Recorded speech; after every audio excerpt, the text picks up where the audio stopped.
Hello friends, मेरे YouTube channel में फिर से स्वागत है। डिस्क्लेमर, मैं कोई सेबी रजिस्टर्ड नहीं, अपने फाइनेंशियल एडवाइजर को पूछे निवेश कीजिएगा आपके प्रॉफिट एंड लॉस में। मेरा चैनल कोई भी जीवन में वीडियो बना रहा हूं ओनली फॉर एजुकेशन पर्पज। जैसे कि आपने थंबनेल में देख चुके हैं किसके विषय में बात करना चाह रहे हैं। PNC Infratech limited. BSc code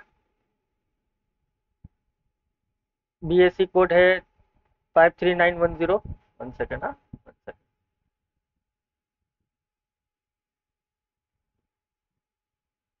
क्यों नहीं हो रहा ये?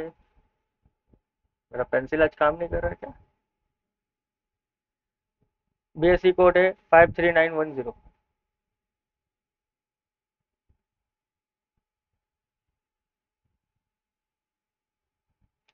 मार्केट कैप है 8845 CR। करंट प्राइस है 345। 52 वीक हाई एंड लो है 575 एंड 282। ऑलमोस्ट आप बोल सकते हो 20% अपसाइड चल रहा है अपने 52 वीक्स लो पे। 52 वीक्स लो पे 20% हाइक हो रहा है। 20%। ओके। स्टॉक का पी है 7.14। बुक वैल्यू है 227। डिविडेंड देती है, यस, ये अच्छी बात है।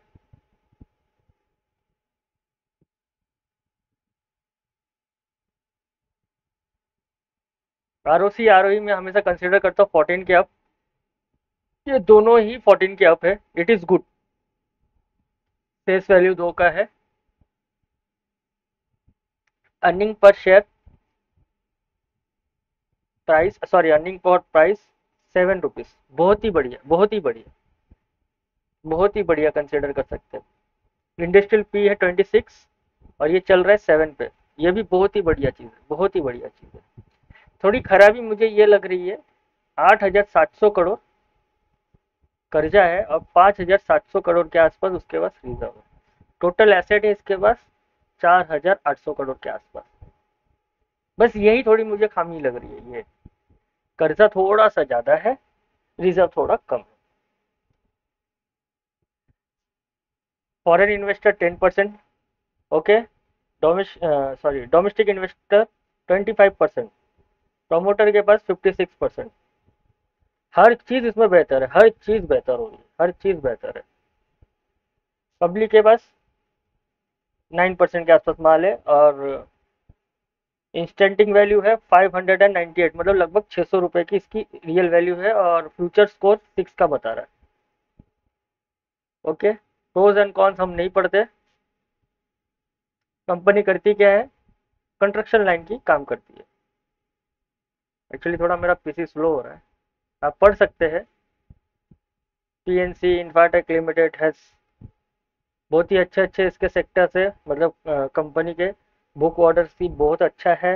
मैंने ये सब पढ़ लिया। आप स्क्रीनर में जाके खुद सर्च कर सकते हैं। इसके विषय में आपको कुछ जानकारी चाहिए तो आप खुद पढ़ लीजिए पूरा। मैं वीडियो लंबा नहीं करना चाहता। इसके क्लाइंट बहुत बड़े बड़े हैं। कंपनी के प्रोफाइल खोल कर दिखा देते हैं हम आपको। उसकी कंपनी की प्रोफाइल है पीएनसी इंफ्राटेक लिमिटेड। उसके क्लाइंट हम दिखा देते हैं आपको, कौन से क्लाइंट है इसके। ये सब इसके क्लाइंट है और क्लाइंट्स देख लीजिए। MPRDC। ओके। फिर HSRDL यूपी के हैं। NHAI नेशनल हाईवे का कंस्ट्रक्शन है, मतलब पुल वगैरह सब कुछ ये करती है। डैम वगैरह सब ये बनाती है। Power plant transmission. आपको मैं दिखा देता हूँ थोड़ा, आप ये पढ़ सकते हो तो देख लीजिए इसका काम क्या है।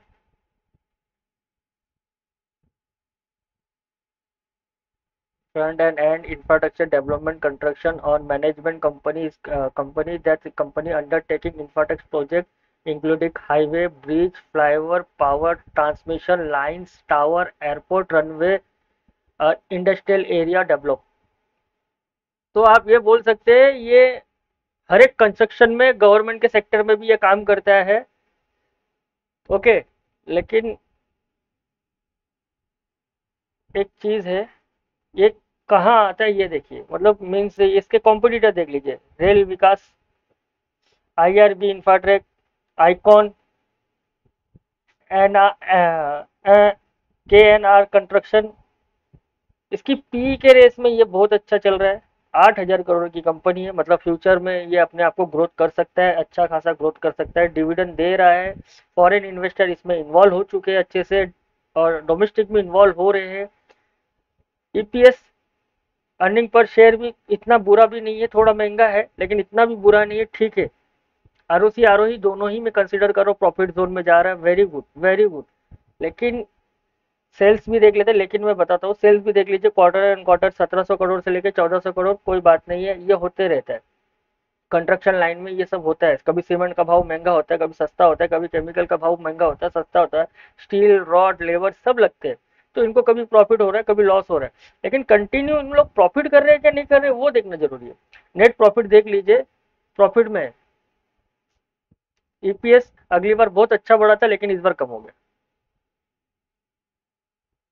प्रॉफिट एंड लॉस में भी हम देख लेते हैं, सेल्स हो रहा है ईयर ऑन ईयर बेस पे, यस 1300 करोड़ से लेके अभी तक टीटीएम में 8200 करोड़ तक चला गया।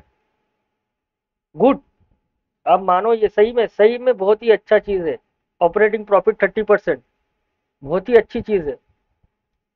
प्रॉफिट बिफोर टैक्स अभी तक पेड नहीं हुआ है, दिखा रहे नहीं है, अगली बार 27% टैक्स के साथ इन लोगों ने 900 करोड़ का प्रॉफिट किया था। 900 करोड़ का प्रॉफिट, इट्स नॉट बैड। लेकिन बट ये क्या अपने इसको दे रहा है इन्वेस्टर को? चलो वो भी चेक करते हैं।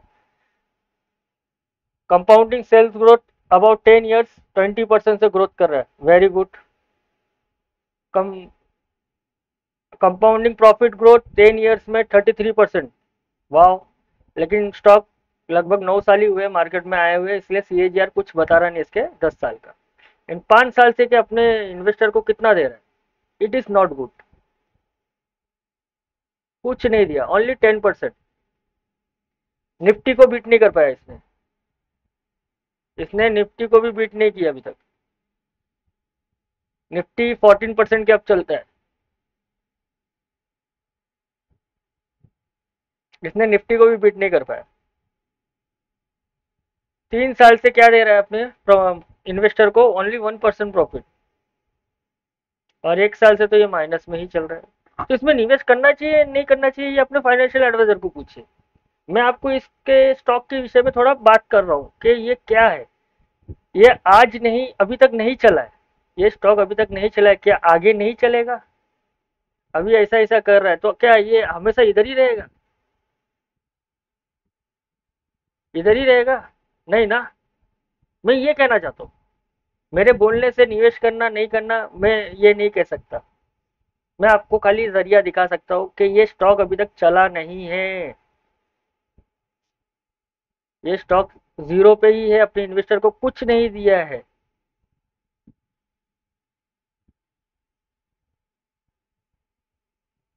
रिजर्व, और ये भी देख लेते हैं, जैसे कि मैंने दिखा दिया है।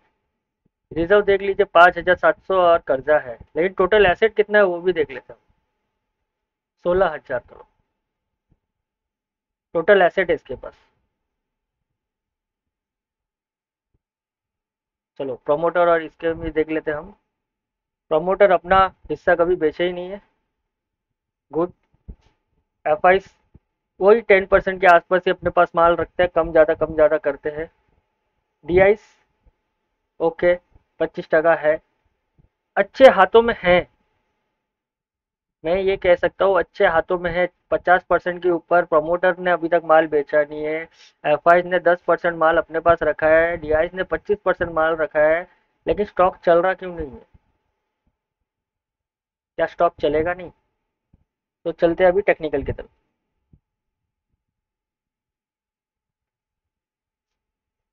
ये जब भी गिरता है ना, 60 to 50% खुद को करेक्शन करता है। ये किया था लगभग कोविड के टाइम पे, मैं ये हटा देता हूँ। ये किया था कोविड के टाइम पे, ओके।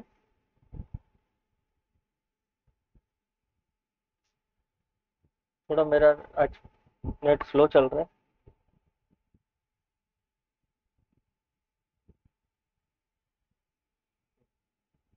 कोविड के टाइम पे 62% गिरा। फिर देन ये 2021 का फॉल है, लगता है यूक्रेन रशिया का, उस टाइम पे 45%, और अभी सडनली जो क्रैश डाउन आया था उसमें 50%। तो इसमें हम कैसे निवेश करें अगर किसी को निवेश करना हो? इसने बॉटम बना दिया है। अभी बॉटम से ये चला गया है लगभग, चेक कर लेते हैं।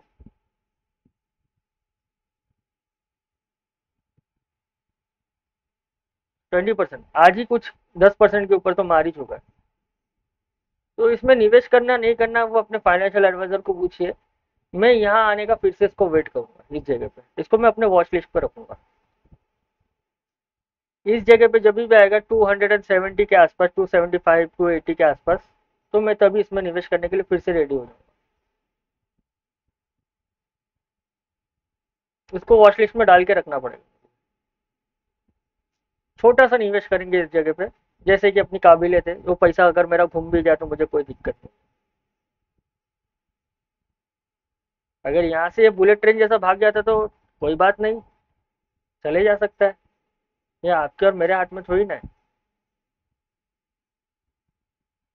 अपॉर्चुनिटी को गैप करना तो सही बात है, लेकिन ये भाग गया है, अब हम कुछ कर नहीं सकते, इसको वापस एक रिटेस्ट करना चाहिए। जैसे कि इस जगह पे बायर थे, यहाँ से इसको शूट किया, फिर से थोड़ा सा डाउन किया, फिर शूट किया, तो ये थोड़ा सा तो और नीचे आना चाहिए।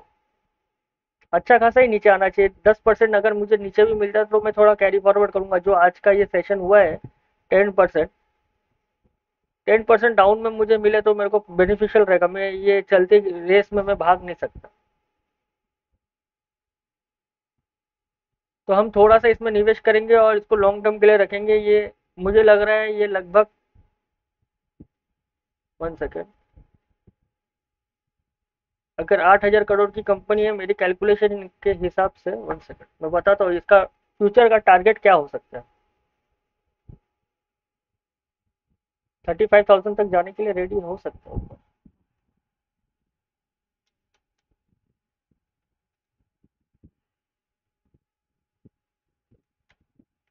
ऑलमोस्ट 4 टाइम आपको आपके पैसे को मल्टीप्लाई कर सकता है, ऑलमोस्ट 4 टाइम। लेकिन थोड़ा लॉन्ग पर्सपेक्टिव आपको रखना पड़ेगा, सॉरी, थोड़ा लॉन्ग पर्सपेक्टिव रखना पड़ेगा। ऑलमोस्ट 4 टाइम का मतलब हो गया 350 मल्टीप्लाई बाय 4।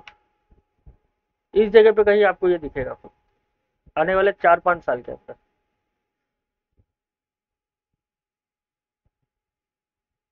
है काबिलियत है, काबिलियत तो है। अगर ऐसे ही काम करते रहा, अच्छे अच्छे रोड्स वगैरह तो डेवलप होंगे, हमारा इंडिया तो डेवलप होगा ही। तो इसको कॉन्ट्रैक्ट मिलेंगे, गवर्नमेंट सेक्टर के भी कॉन्ट्रैक्ट मिलेंगे, डैम भी मिलेगा, सब मिलेगा। तो ये भी भागने के लिए रेडी हो जाएगा ना, क्योंकि अभी तक कुछ निवेशक को दिया ही नहीं है इसने प्रॉफिट। कुछ निवेशक को प्रॉफिट दिया ही नहीं है। और अगर यहाँ तक जाता है, अगर इंडस्ट्रियल के सबसे टॉप में चले जाता है तो ये कितना परसेंट देगा? 1 सेकेंड मैं ये भी बता देता हूँ आपको। अगर इंडिया का टॉप नंबर 1 कंस्ट्रक्शन कंपनी बन गया ये, मतलब इस सेक्टर में, गवर्नमेंट सेक्टर में,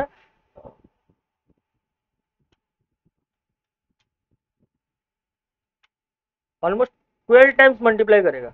12 टाइम्स। तो 12 टाइम्स का मतलब कितना हो गया सर? ये आपको यहाँ दिखाएगा। मेरा स्क्रीन भी फट जा रहा है।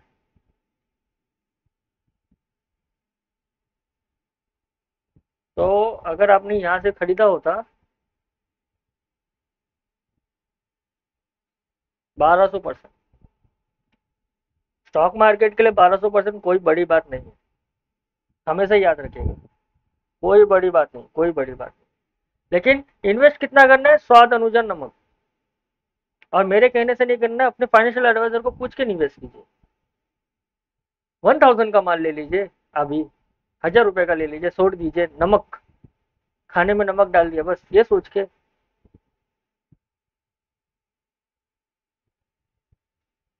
फिर से मैं डिस्क्लेमर दे देता हूँ, मैं कोई सेबी रजिस्टर्ड नहीं हूँ। अपने फाइनेंशियल एडवाइजर को पूछ के निवेश कीजिएगा। आपके प्रॉफिट एंड लॉस में मेरा चैनल कोई भी जिम्मेवार नहीं, मैं वीडियो बना रहा हूँ only for education purpose. Hope आपको ये स्टॉक के विषय में मेरा एनालाइज अच्छा लगा रहेगा। प्लीज लाइक कीजिए, कमेंट कीजिए, सब्सक्राइब कीजिए और अपने फ्रेंड लोग को भेजिए। Thank you, thank you, thank you very much.